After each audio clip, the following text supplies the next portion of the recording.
Like a viral video of THFTP, he was walking with his kids, and that shit went, you know what I'm saying? Your ass funny as hell, bro. You fried, bro. Leave there. Your ass crazy as hell. Listen, that whole situation, wrong. So out of nowhere, Durk's name got dragged into Bayzoo's passing, and Memo 600 wasn't having it. Word started flying online that Durk was secretly hinting Memo had something to do with it, and fans were quick to spin it as some twisted karma from their old 600 crew tension. But Memo wasn't about to let that slide. He jumped online and fired back hard, saying Durk's got the whole story flipped upside down, the way Memo snapped back at everybody watching, thinking he might have just spilled something way deeper about the OTF fallout. Things been rocky between them for a while, but this moment, it pushed everything to the surface. Memo came off confident, acting like he's done biting his tongue, while Durk keeps tossing slick comments behind the scenes. Reports say Bezu was caught up in some crazy scene on a Saturday afternoon in Chicago's Little Village. Witnesses said there was chaos outside a local shop when shots suddenly rang out around 3 p.m. near 31st and St. Louis. Bezu wasn't alone. He was reportedly with 2 other people when everything went down. All 3 were rushed to the hospital, and social media blew up instantly with rumors, half-truths, and fan theories flying in every direction. Some said Bezu was fighting through it. Others claimed he was in critical condition, but nobody really knew what was real anymore. The confusion only made things worse, and Memo's reaction threw gasoline on the fire. By the next morning, the rumors turned real. Bezu's close friends started flooding social media with tributes, and it became official. He didn't make it. The other 2 people who were caught up in the chaos pulled through and were listed in fair condition, but things took a wild turn when a video from the scene suddenly surfaced online. Within hours, it spread everywhere, repost after repost, showing a man in a gray Nike tech running from the spot. That tiny detail set the internet on fire. Not long after, rapper Lil Sam popped up online, throwing shade and talking like he might have known more than he should. That one move flipped everything upside down. Fans started acting like detectives, cross-referencing comments, old posts, and screenshots from years back. Everyone thought they cracked the code, linking it all to long-standing drama between certain Chicago circles, BD ties, old OTF loyalties, and silent grudges finally bubbling up. But while the internet was spinning wild stories, things behind the scenes got messy for real. Inside Durk's circle, folks started moving weird, and tension began spreading fast. Quiet whispers turned into finger-pointing, and that's when Durk allegedly threw Memo's name into the mix. Memo wasn't about to let that slide, not this time. He jumped straight online, standing his ground and basically saying, "Stop twisting my name into this." So why's Durk even pointing fingers at Memo anyway? That's the million-dollar question. The 2 haven't exactly been cool for a while now. Ever since Memo got dropped from OTF, things been icy. Loyalty over everything. That's the rule in Durk's world. Once Memo got cut off, the whole no loyalty talk started flying around heavy. People said Durk switched up, giving that cold, "you can't sit at this table" energy, basically meaning if you're not riding fully for OTF, don't even come close. Memo didn't stay quiet about it either. He hopped on lives, did interviews, and let it all out, saying Durk expects people to drop their own block ties just to prove loyalty to the team. That hit deep because it exposed how controlling things might have been behind closed doors. That's when the cracks started showing for real. Memo wasn't trying to play the little bro anymore. He wanted his own lane, his own respect. But Durk, he wasn't vibing with that at all. To him, halfway loyalty ain't loyalty at all. The tension between them got so thick that fans could feel it every time either one went live. Sneak comments, unfollows, and quiet shade, it was all there. Then came the whispers that flipped everything upside down.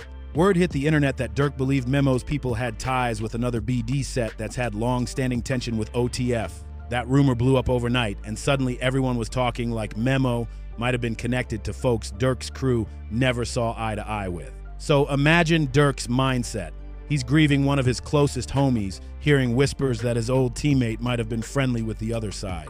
That whole situation sent Durk's trust issues straight through the roof.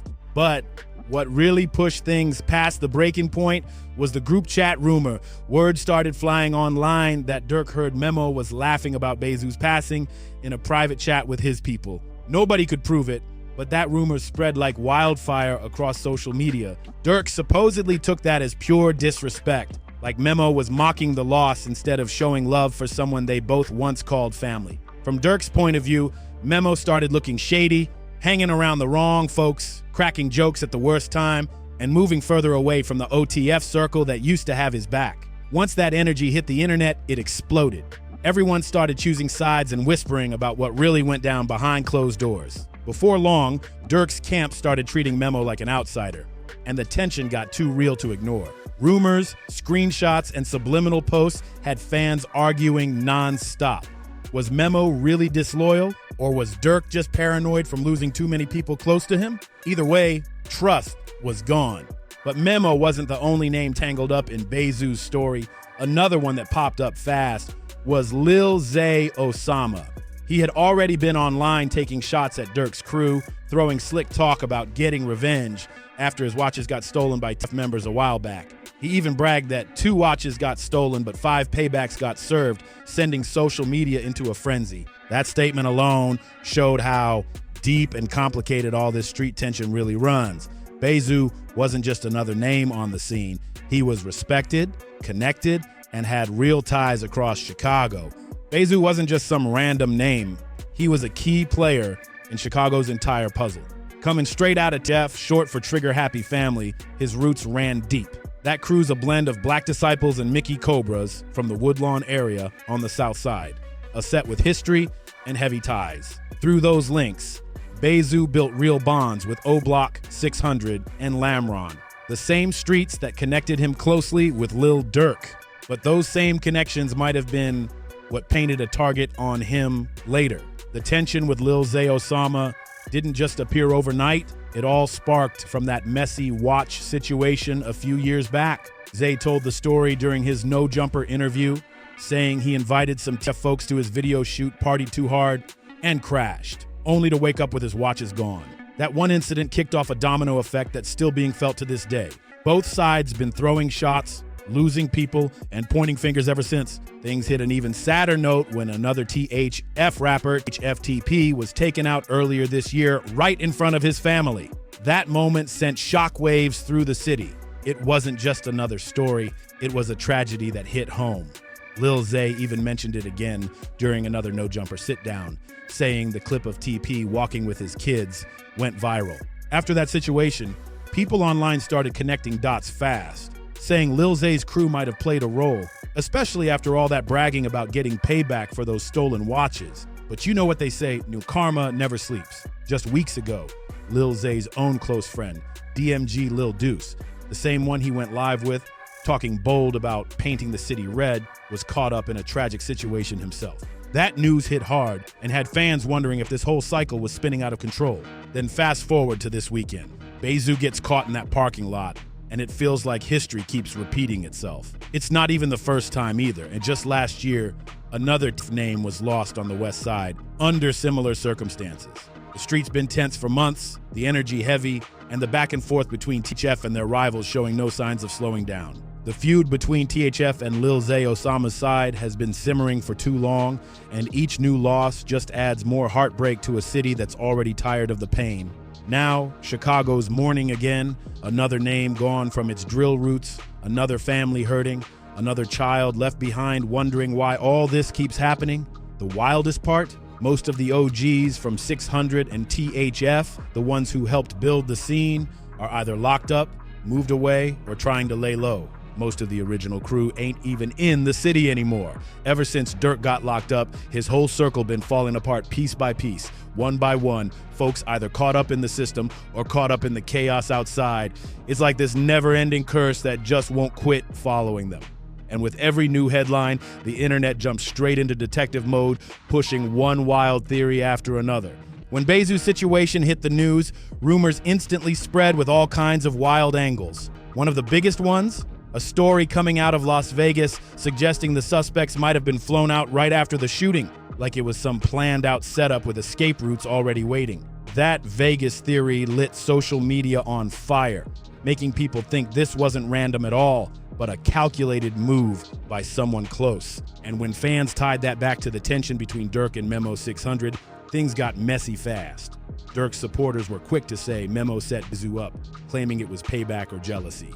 Meanwhile, others argued Durk was just projecting his frustration, losing too many people too fast and looking for someone to blame. The split in opinions got deep, and the online debates only made everything more confusing. But then came another twist that made fans' jaws drop. People started digging up old Durk lyrics that seemed to hit way too close to home.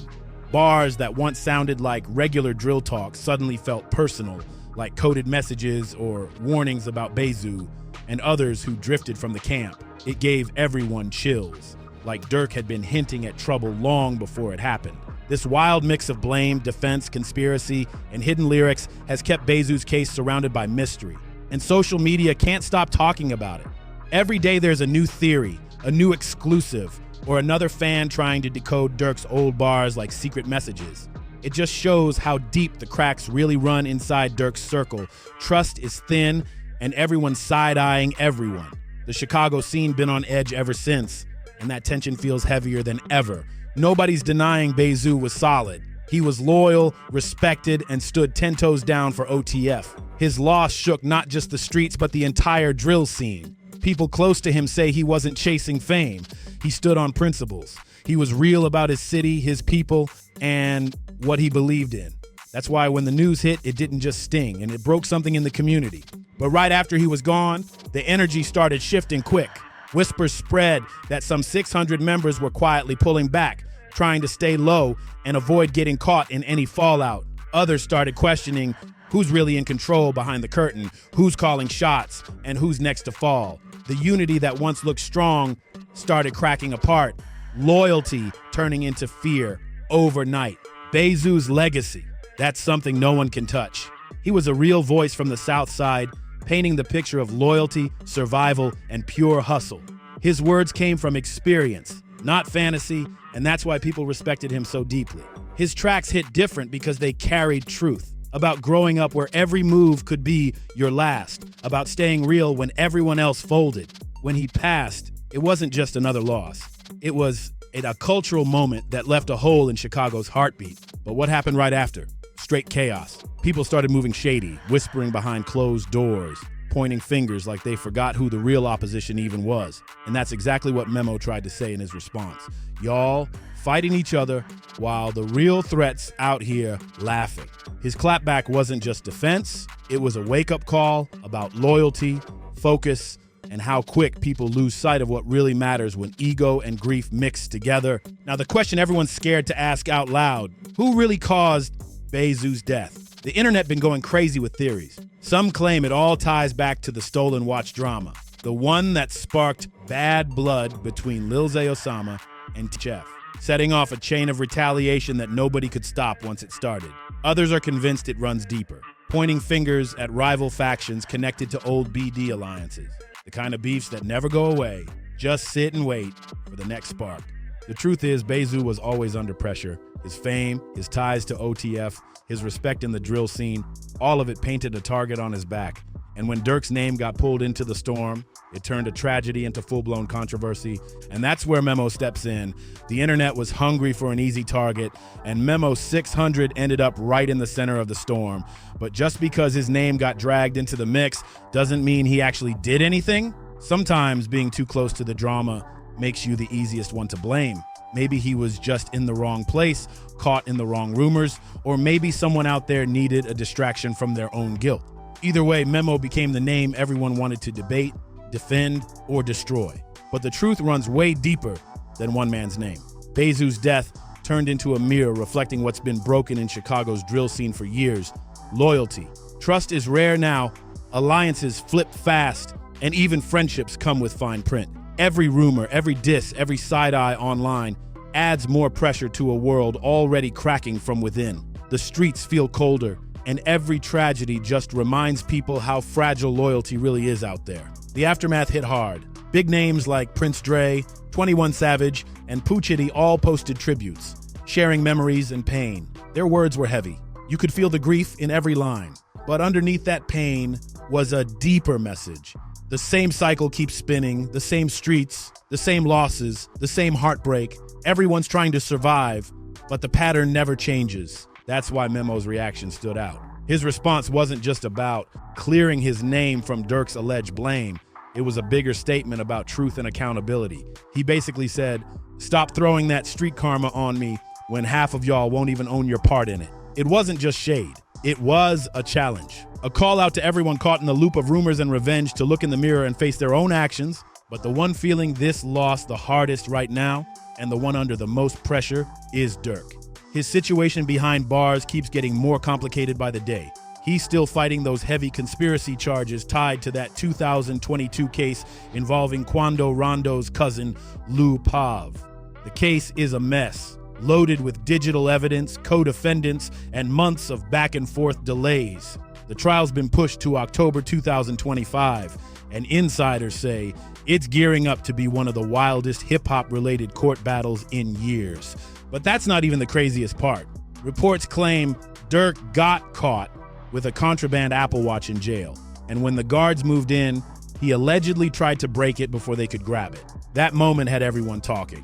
Was he just panicking, or was there something on that watch he didn't want anyone to see? Officials started asking whether he'd been reaching out to people on the outside or maybe even interfering with witnesses. The whole thing blew up instantly, with prosecutors now calling him a high-level influencer, even from behind bars. They're pushing hard for an anonymous jury, saying his name alone could sway people. Wait, that's how deep his reach runs. And just when everyone thought it couldn't get more chaotic, a confidential witness reportedly came forward claiming Durk put out bounties on 6 people while locked up. If that turns out to be true, this case could explode into something way bigger than anyone expected.